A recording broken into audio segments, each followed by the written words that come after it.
அந்தி வெயில் வந்து மயில் தந்து நான் வாடினேன். அடுத்துன்பம் எல்லாம் தென்றலிடம் நான் கூறினேன். அந்த தென்றல் பெண்ணும் சொன்னாளம்மா உந்தன் சேதியே.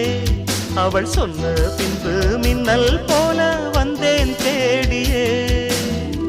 என்னை நீ தொட்டவுடன் எங்கவோ பொன்னுதையா. முற்றுகை இட்டவுடன் சிற்றிடை தின்னுதையா.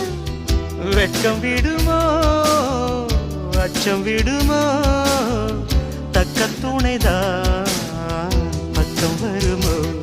ஒரு சோல குயில் சோடி தன்ன கூடுது கூடுது வந்து. அது நெஞ்சோ தொட்டு நினப்பும் தொட்டு பாடுது பாடுது சிந்து. கிட்ட வருமோ ஒட்ட வருமோ கொள்ளை அழகை